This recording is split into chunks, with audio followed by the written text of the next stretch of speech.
नमस्कार साथियों, स्वागत करता हूं भारतीय एजुकेशन के ऑनलाइन प्लेटफॉर्म पर। आज हम लोग स्टार्ट करेंगे इंडियन ज्योग्राफी। इंडियन ज्योग्राफी में कुछ इंपॉर्टेंट नदी के बारे में पढ़ेंगे जो महत्वपूर्ण नदी है भारत में।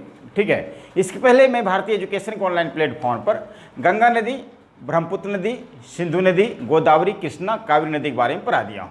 जैसा आपको पता है कि इंडियन ज्योग्राफी में भारत के भूगोल में भारत के पर्वत एवं भारत की नदी बहुत इंपॉर्टेंट टॉपिक है दोस्त। ठीक है, इस चैनल के माध्यम से मैंने भारत के सारे पर्वत पढ़ा चुका हूँ। भारत के सारी नदियाँ जो हैं आज कंप्लीट हो जाएगा दोस्त। जो स्टूडेंट्स मेरे चैनल को सब्सक्राइब नहीं किए हैं आप सब्सक्राइब कर लीजिए। ज्योग्राफी के सारे टॉपिक मैं इस चैनल पे पढ़ाऊँगा, साथ में अन्य सब्जेक्ट की जो जीएस के हैं वो भी पढ़ाऊँगा दोस्त। ठीक है, चलिए स्टार्ट करते हैं। आज देखते हैं कि हम लोग कौन कौन नदी पढ़ते हैं। यहाँ पर देखते हैं, लिस्ट लिख दिया हूँ। सबसे पहले पढ़ेंगे माही नदी, उसके बाद पढ़ेंगे क्षिप्रा नदी, फिर महानदी, फिर लूनी नदी, नर्मदा नदी, ताप्ती नदी, दामोदर नदी, कोसी नदी, रिहंद नदी, सोन नदी, स्वर्णरेखा नदी और यमुना नदी और यमल नदी।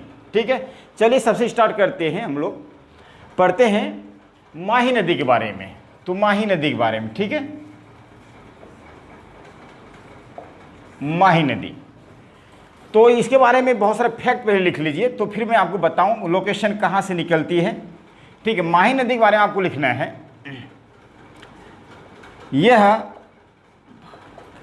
यह भारत का मात्र एक ऐसी नदी है जो कर्क रेखा को दो बार काटती है। ठीक है, समझने का प्रयास कीजिएगा। एग्जाम में क्वेश्चन आता है दोस्त, भारत की वह कौन सी नदी है जो कर्क रेखा को दो बार काटती है, तो आप क्या बोलेंगे? माही नदी। माही नदी बहुत इंपॉर्टेंट है। इसके अलावा और समझिए, नहीं प्रयास कीजिएगा। माही नदी के संगम पे एक मेला लगता है।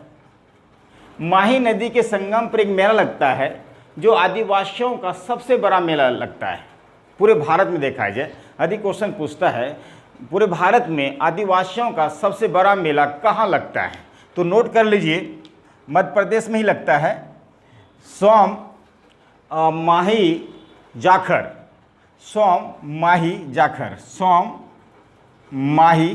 जाखर, ये तीन नदी है। ठीक, यहीं पे इस तीन नदी के संगम पे एक मेला लगता है। उस मेला का नाम है बानेश्वर मेला, जो भारत में जो है आदिवासियों का सबसे बड़ा मेला है। आदिवासियों का सबसे बड़ा मेला है। इस बात को ध्यान देना, बहुत इंपॉर्टेंट क्वेश्चन है, यहाँ से कई बार क्वेश्चन पूछे गए हैं। अब जो है आदिवासियों के द्वारा जो है इस बानेश्वर मेला को कुंभ मेला कहा जाता है। कुंभ मेला, एक तरफ से देखा जाए, कुंभ मेला की संज्ञा दिया जाता है आदिवासियों के द्वारा बानेश्वर मेला को। कुंभ मेला कहाँ लगते हैं? सोम माही जाखर के संगम पर।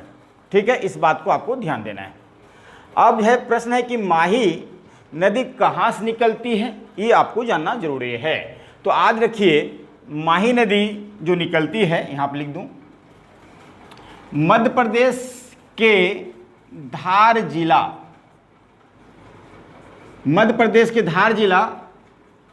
विंध्याचल पर्वत से, याद रहेगा, मध्य प्रदेश के धार जिला विंध्याचल पर्वत से निकलती है। ठीक है, मध्य प्रदेश, राजस्थान, गुजरात होते हुए जो है एक खम्मात की खाड़ी में गिरती है। कहाँ गिरती है?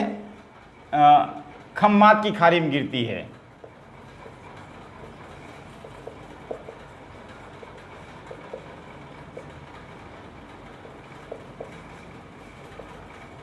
ये भी आपको याद रखना है कि कहाँ गिरती है, तो खम्मात की खाड़ी में गिरती है। ये भी क्वेश्चन पूछेगा, कहाँ से निकलती है और कहाँ से गिरती है।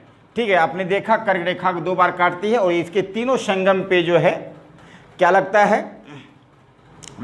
बानेश्वर मेला लगता है। क्या लगता है? बानेश्वर मेला लगता है। इसीलिए यहां पे कहा जाता है माही नदी को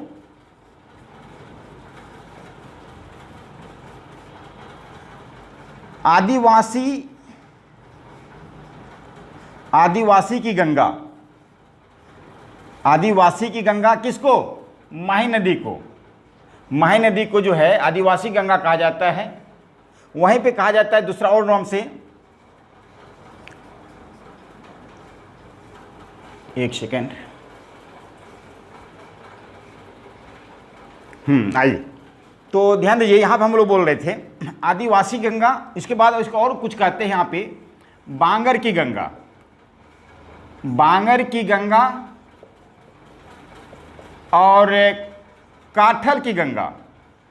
काठल की गंगा, ध्यान दीजिएगा, थोड़ा सा इंपॉर्टेंट है, यहां से क्वेश्चन पूछे गए हैं।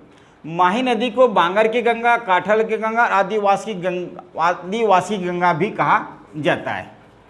ठीक है, ये था महानदी संबंधित कुछ फैक्ट क्वेश्चंस। अब प्रश्न ये है, इसकी जो लंबाई है दोस्त 585 किलोमीटर है माही नदी की। अब थोड़ा सा हम मैप के माध्यम से थोड़ा देखने का प्रयास करते हैं।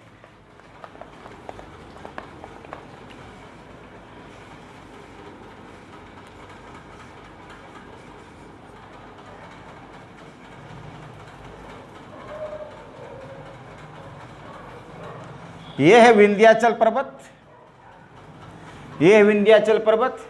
अब यहाँ से धार जिला से निकलेगी ऐसे करके, फिर ये ऐसे लौटते हुए ये खम्हात की खाड़ी में गिरी। यहाँ पे खम्हात की खाड़ी, ठीक है, ये है आपका विंध्याचल पर्वत, यहाँ से निकलेगी नदी। ओके, तो ये था महानदी। अब बात करेंगे हम लोग क्षिप्रा नदी के बारे में। किसके बारे में? क्षिप्रा नदी के बारे में हम लोग चर्चा करेंगे। हेडिंग डालिए क्षिप्रा नदी।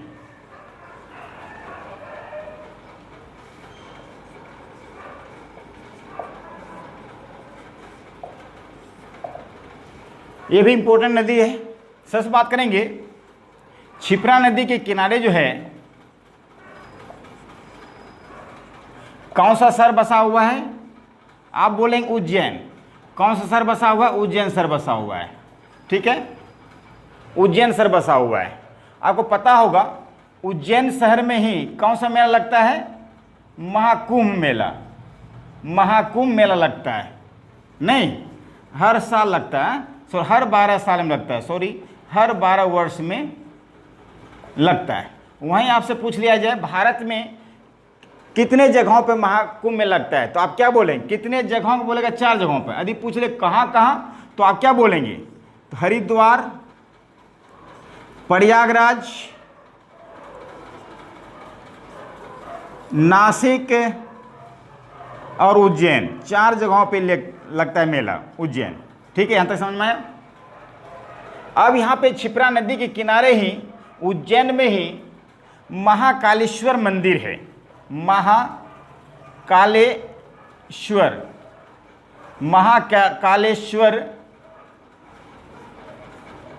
मंदिर है। ठीक है, जहां ये महाकुंभ मेला लगता है। ठीक है, तो याद रखना महाकालेश्वर मंदिर भी जो है क्षिप्रा नदी के किनारे ही है, जहां उज्जैन शहर है। यहां तक समझ में आया? तो याद रखिएगा। अब प्रश्न यहाँ पे कई बार क्वेश्चन ये भी पूछ लेता है, ठीक है, क्षिप्रा नदी, तो उज्जैन एक जिला भी है मध्य प्रदेश के, तो ध्यान देना है आपको। चलिए अब हम बात करेंगे महानदी संबंधित। महानदी संबंधित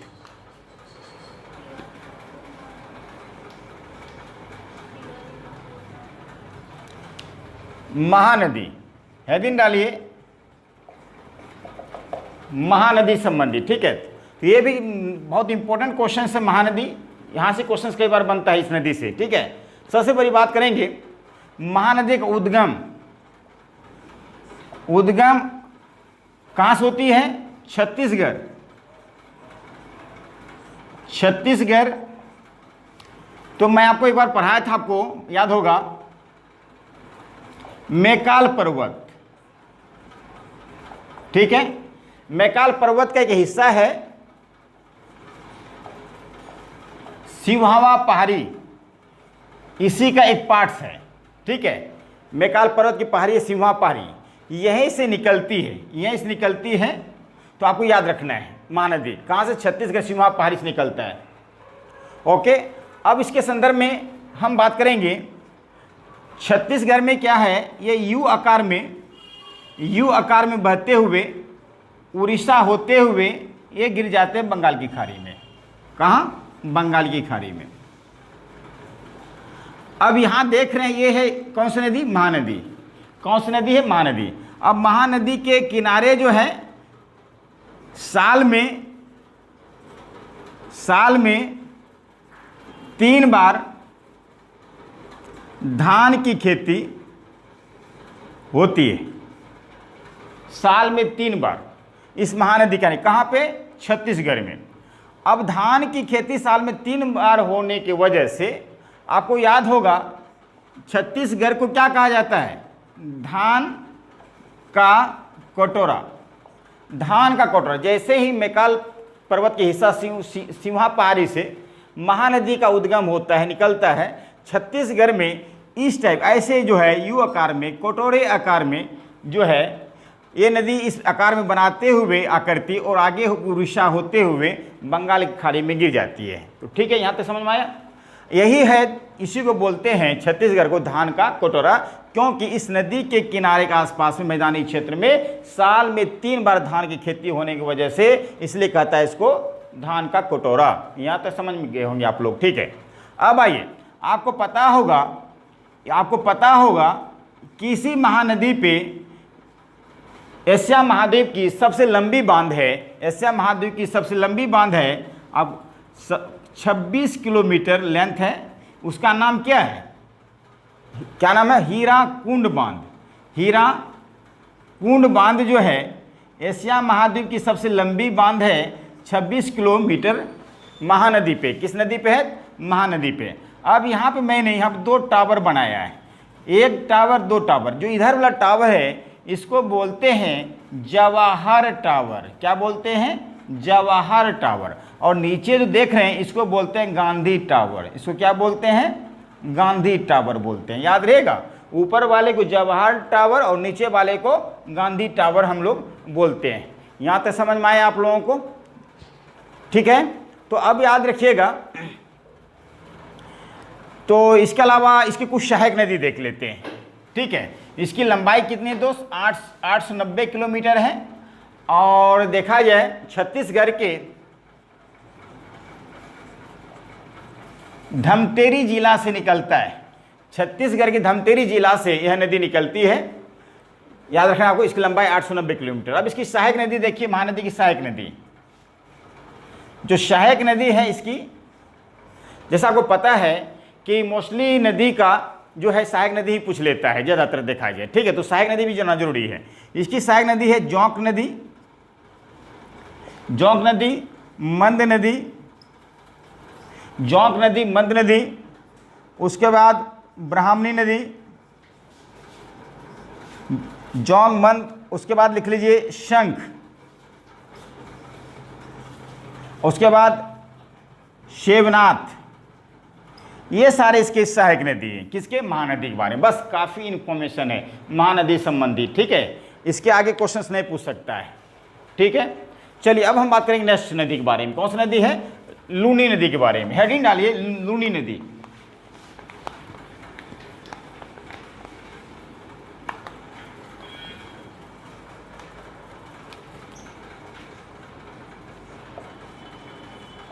लूनी नदी के बारे में। ठीक है, यहीं पे क्वेश्चन है, ये कहाँ गिरती भाई? कच्छ के रेन में। कच्छ के रेन में आकर समाहित हो जाता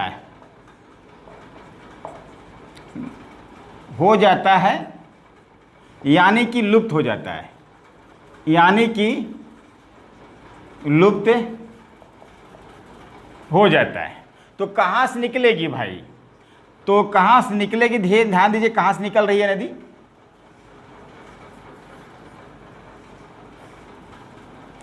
ये है अरावली पर्वत। ये है अरावली पर्वत। ठीक है, अरावली पर्वत के अजमेर से निकले। कहाँ से? अजमेर। अजमेर कहाँ है भाई? राजस्थान में। अजमेर कहाँ है? राजस्थान। राजस्थान के अजमेर से यह नदी निकलती है, लूनी नदी। ठीक है, अब ये लूनी नदी इधर से आएगी, अब थोड़ी देर आगे बढ़ेंगे, इसमें कौन सा पानी मिलेगा? खारा पानी मिलेगा, खारा पानी मिलेगा। और आगे जैसे बढ़ेंगे यहाँ पे इनको जो है कुछ झील से इसको जो है मीठी पानी मिल जाता है। कौन सी पानी? मीठी पानी। इस नदी को कहा जाता है खट्टी मीठी नदी। इस नदी को कहा जाता है खट्टी मीठी नदी। याद रखिएगा, कन्फ्यूज मत होइएगा। यदि क्वेश्चन आता है खट्टी मीठी नदी किसको कहा जाता है, तो लूनी नदी को कहा जाता है। और लूनी नदी समंदर में एक बात और समझिए, उसको जो पश्चिमी राजस्थान या मरुस्थल की गंगा भी कहा जाता है। तो नोट कीजिएगा, मरुस्थल की गंगा या पश्चिमी राजस्थान की गंगा, पश्चिमी राजस्थान की गंगा भी कहा जाता है। उम्मीद करता हूं दोस्त यहाँ तक समझ लिए होंगे। हम लोगों ने 4 नदी के बारे में डिस्कशन कर चुका है, माही, छिप्रा, महानदी, लूनी नदी के बारे में। ठीक है, कोई डाउट यहाँ तक? ठीक, एक सेकेंड दोस्त।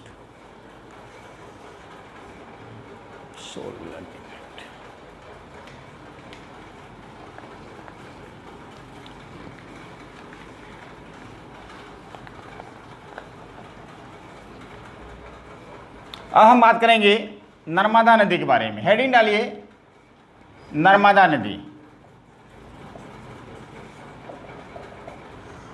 सबसे पहले देखते हैं इसका उद्गम स्थान, उद्गम स्थान। ठीक है,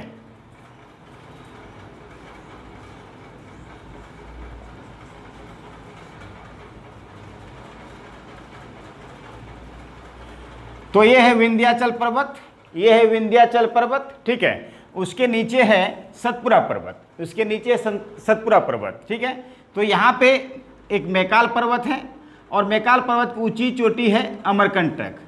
अमरकंटक क्या है? अमरकंटक। इसी अमरकंटक से नदी निकल रही है, ठीक है, जो कि अरब सागर में गिरेगी। कहाँ गिरेगी? अरब सागर में गिरेगी। तो फिर रिपीट करता हूँ दोस्त, नर्मदा नदी जो है कहाँ से निकलती है? क्या बोलोगे? अमरकंटक चोटी से। क्या बोलोगे? अमरकंटक चोटी से।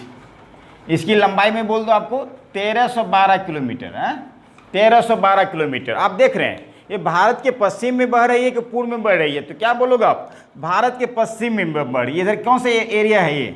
ये पश्चिम है, ये पूर्व है। ओके, यहाँ तक समझ गए होंगे आप।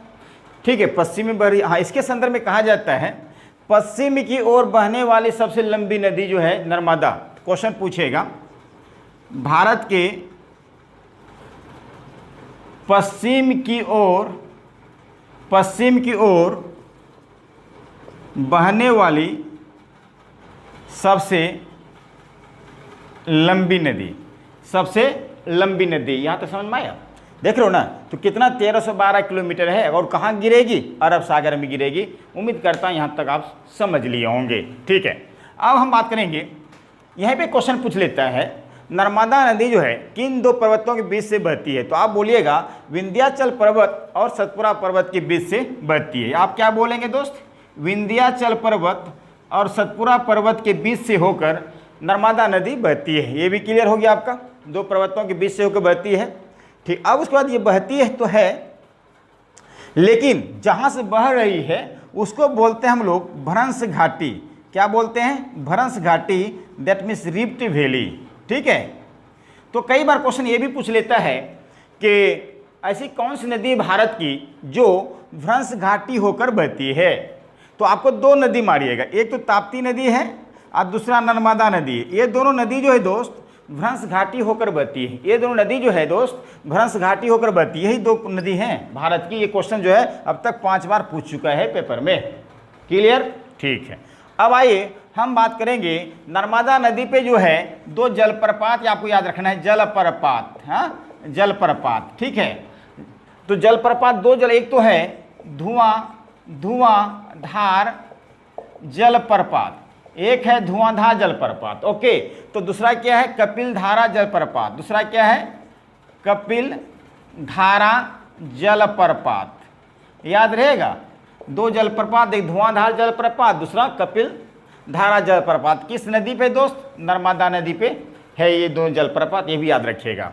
उसके बाद आपको याद रखना है, चलिए ये दोनों जलधारा जो आपको मिलेगा एक जबलपुर, अब सुनेंगे जबलपुर जो मध्य प्रदेश में है, जहाँ मध्य प्रदेश में है, ओके। गंगा नदी किनारे बसा हुआ है, सॉरी नर्मदा नदी किनारे बसा हुआ जबलपुर शहर, बहुत इंपॉर्टेंट शहर है, ठीक है। जलप्रपात, धुआंधार जलप्रपात, उसके बाद कपिलधारा जलप्रपात, ओके। चलिए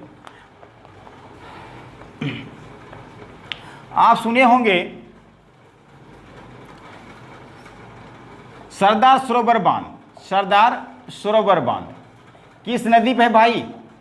तो इसी नदी पे तो है, नर्मदा नदी पे ही तो है। उसके बाद याद रखें बहुत सारे डैम हैं यहाँ पे, बहुत सारे परियोजना बनाया गया है, जैसे कि मैं बोल देता हूँ इंदिरा गांधी सागर डैम, इंदिरा गांधी सागर डैम, उसके बाद ओकेश्वर डैम, ओकेश्वर परियोजना, उसके बाद महेश्वर परियोजना, ये सारे परियोजना जो है, ऐसे डैम जो है नर्मदा नदी पे है। यहाँ तो समझ में आया। उसके बाद हम बात करेंगे नर्मदा बचाओ आंदोलन का नाम सुने होंगे आप लोग, नर्मदा बचाओ आंदोलन। ये क्या है नर्मदा बचाओ आंदोलन दोस्त? ये नर्मदा नदी पे जो बांध बनाए जा रहे थे, उस बांध को रोकने का ये आंदोलन था। और ये किसके द्वारा चलाया गया था? याद रखिएगा 1985 में मेघा पाटेकर के द्वारा, इस बात को ध्यान देना है, ये भी आपको रखना। अब लास्ट में देख लेते हैं इसकी सहायक नदी, नर्मदा नदी की सहायक नदी आप लोग नोट कीजिए, फटाफट लिखिए, नोट कीजिए। पहला लिखिए आप शक्कर, गाय, दूधी, तावा, हिरन, ये सारे जो हैं इनके सहायक नदी है, किसकी? नर्मदा की। किसकी? नर्मदा के। यहाँ तक समझ में आया दोस्त? ठीक, बहुत इंपॉर्टेंट पॉइंट, इससे बाहर क्वेश्चन नहीं जा सकता। नदी की टॉपिक बिल्कुल विस्तार से मैं पढ़ा रहा हूँ आपकी क्लास में, इस चैनल के माध्यम से बाहर नहीं जा सकता, ये मैं आपसे वादा करता हूँ। ये हम लोगों ने हिरन, लास्ट में हिरन नदी है, ठीक, इसकी सहायक नदी है। तो हम लोगों ने 5 नदी के बारे में चर्चा कर लिया है। अब लगता है कि 5 जो इधर अब बचा है, मेरे पास 8 नदी और बचा हुआ है, ठीक। 8 नदी को लेकर मैं लगता है सेकेंड वीडियो में मैं बनाऊंगा, ज़्यादा बेटर होगा, क्योंकि ये लंबा वीडियो बन जाएगा, क्या दोस्त? ठीक है, तो एक वीडियो में लगभग हमको और 30 मिनट लगेगा इस सारी नदी को एक्सप्लेनेशन करने में, ओके। तो हम लोग नेक्स्ट वीडियो में ये सारी नदी के बारे में फिर चर्चा करेंगे। ठीक है दोस्त, आज क्लास में बस इतना ही। Thank you so much.